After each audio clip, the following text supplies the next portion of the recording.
বাসায় রেখে দেওয়া পরোটাগুলো যদি এইভাবে রেডি করা যায় তাহলে কিন্তু সবাই অনেক খুশি হয়ে খেয়ে নিবে। কেউ কিন্তু বুঝতেই পারবে না যে এই পরোটাটা আগের দিনের বা সকালে নাস্তার জন্য এটা কেনা হয়েছিল বা ফ্রিজে রাখা পরোটা। আসসালামু আলাইকুম।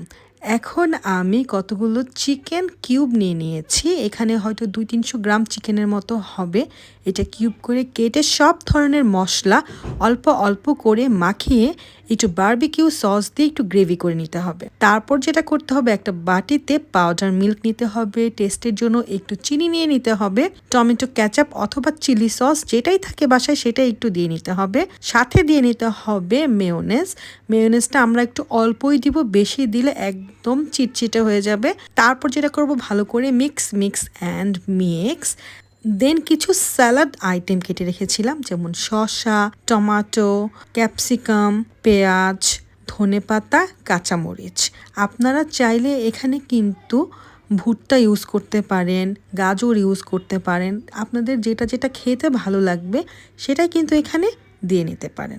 তো আমার বাসায় যেগুলো ছিল আমি কিন্তু ওগুলো দিয়েই রেডি করে নিলাম স্যালাডটা।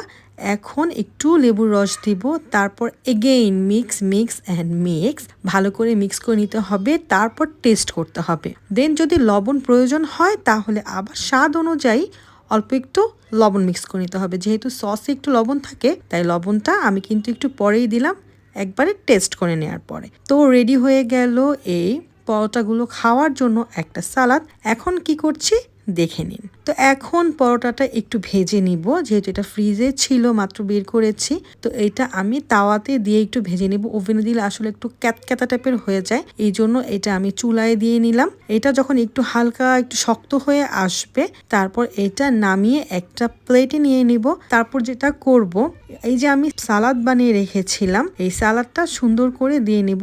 অনেক অতিরিক্ত বেশিও কিন্তু সালাদ চিকেন দেয়া যাবে না, তাহলে কিন্তু রোল করার সময় একটু ঝামেলা হয়ে যাবে। তো সালাদগুলো আমি ভালো করে বিছিয়ে দিয়ে নিলাম। তারপর যে চিকেনের যে পিসগুলো আছে সেগুলো একটু আমি দিয়ে নিলাম সুন্দর করে। তো দেওয়ার পর এই যে দেখেন এরকম লাগছে দেখতে।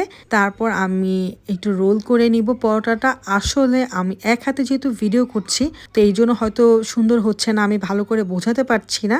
তো পরেরগুলো যেহেতু করেছিলাম ওগুলো আবার সুন্দরই হয়েছিল। তো রোল করা হয়ে গিয়েছে। এখন আমি আপনাদের একটুখানি কেটে দেখিয়ে দিচ্ছি ভিতরের অবস্থাটা। এই যে দেখে নিন, ভিতরে কিন্তু আসলে অনেক গ্রেভি টাইপের হয়েছে, যেহেতু চিকেনটাও গ্রেভি ছিল, সালাডটাও গ্রেভি ছিল, একটু মাখানো ছিল, খুব মজা হয়েছে খেতে।